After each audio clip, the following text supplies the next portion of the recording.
Assalamualaikum warahmatullahi wabarakatuh. Hai hai hai.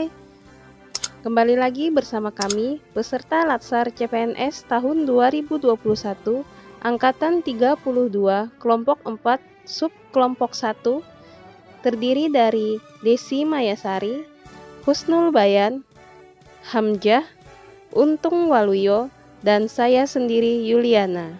Kali ini kami akan membahas tentang Learning Journal Agenda 3, yaitu kedudukan dan peran ASN dalam NKRI. Materi Agenda 3 ini terdiri dari Manajemen ASN, Pelayanan Publik, dan Whole of Government atau WOG. Manajemen ASN adalah pengelolaan ASN untuk menghasilkan pegawai ASN yang profesional, memiliki nilai dasar, etika profesi, bebas dari intervensi politik, bersih dari praktek korupsi, kolusi, dan nepotisme atau KKN. ASN terbagi menjadi dua, yaitu PNS dan P3K. PNS adalah warga negara Indonesia yang memenuhi syarat tertentu yang diangkat sebagai pegawai ASN secara tetap oleh pejabat pembina kepegawaian untuk menduduki jabatan pemerintahan, memiliki nomor induk kepegawaian secara nasional. P3K. P3K adalah warga negara Indonesia yang memenuhi syarat tertentu yang diangkat oleh pejabat pembina kepegawaian berdasarkan perjanjian kerja sesuai dengan kebutuhan instansi pemerintah untuk jangka waktu tertentu dalam rangka melaksanakan tugas pemerintahan. Adapun hak ASN. Hak PNS. Yang pertama, gaji, tunjangan, dan fasilitas. Yang kedua, cuti.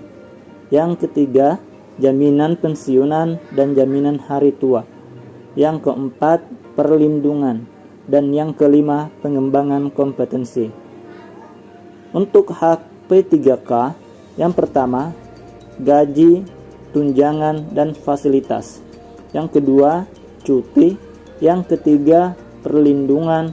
Dan yang keempat, pengembangan kompetensi. Kewajiban ASN. Yang pertama, setia dan taat pada Pancasila, Undang-Undang Dasar 1945, NKRI, dan pemerintahan yang sah. Yang kedua, menjaga persatuan dan kesatuan bangsa. Yang ketiga, melaksanakan kebijakan yang dirumuskan pejabat pemerintahan yang berwenang. Yang keempat, menaati peraturan perundang-undangan. Yang kelima, melaksanakan tugas kedinasan dengan penuh pengabdian, kejujuran, kesabaran, dan tanggung jawab. Yang keenam, menunjukkan integritas dan keteladanan dalam sikap, perilaku, ucapan, dan tindakan kepada setiap orang, baik di dalam maupun di luar kedinasan. Dan yang terakhir, menyimpan rahasia jabatan dan hanya dapat mengemukakan rahasia jabatan sesuai dengan ketentuan undang-undang dan bersedia ditempatkan di seluruh wilayah negara Kesatuan Republik Indonesia. Peran aparatur sipil negara. Pertama, sebagai pelaksana kebijakan publik, yaitu melaksanakan kebijakan yang dibuat oleh pejabat pembina kepegawaian sesuai dengan ketentuan peraturan perundang-undangan. Kedua, sebagai pelayan publik, yaitu bertugas dan berperan untuk memberikan pelayanan publik yang profesional dan berkualitas.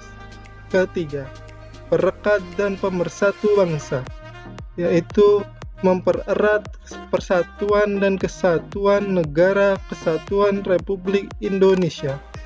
Sistem merit dalam pengelolaan aparatur sipil negara merupakan kebijakan dan manajemen aparatur sipil negara yang berdasarkan pada kualifikasi, kompetensi, dan kinerja secara adil dan wajar, tanpa membedakan latar belakang politik, ras, warna kulit, agama, asal-usul, jenis kelamin, status pernikahan, umur, atau kondisi kecacatan.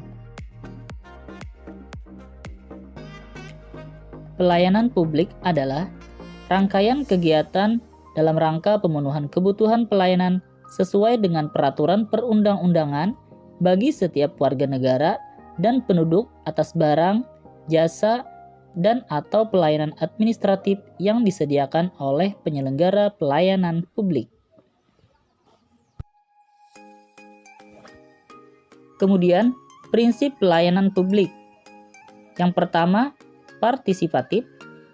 Yang kedua, transparan. Yang ketiga, responsif. Yang keempat, non-diskriminatif. Yang kelima, murah dan mudah. Yang keenam, efektif dan efisien. Yang ketujuh, aksesibilitas. Yang kedelapan, akuntabel. Dan yang terakhir, kesembilan, berkeadilan.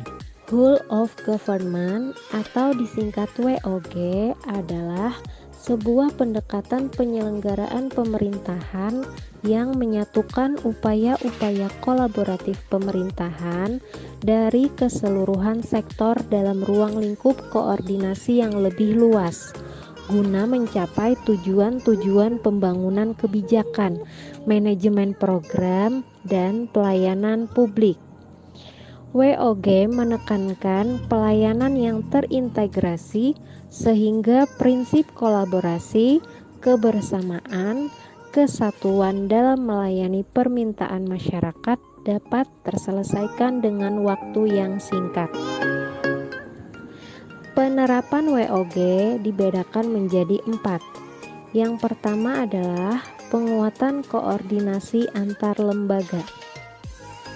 Penguatan koordinasi ini dapat dilakukan jika jumlah lembaga-lembaga yang dikoordinasikan masih terjangkau dan manajeble. Yang kedua, membentuk lembaga koordinasi khusus. Pembentukan lembaga yang terpisah dan permanen yang bertugas dalam mengkoordinasikan sektor atau kementerian terkait adalah salah satu cara melakukan WOG. Yang ketiga, membentuk gugus tugas. Gugus tugas merupakan bentuk pelembagaan koordinasi yang dilakukan di luar struktur formal yang sifatnya tidak permanen.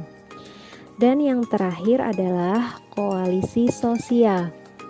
Koalisi sosial merupakan bentuk informal dari penyatuan koordinasi antar sektor atau lembaga tanpa perlu membentuk pelembagaan khusus dalam koordinasi ini. Demikianlah penjelasan dari kelompok kami. Terima kasih sudah menonton. Wassalamualaikum warahmatullahi wabarakatuh.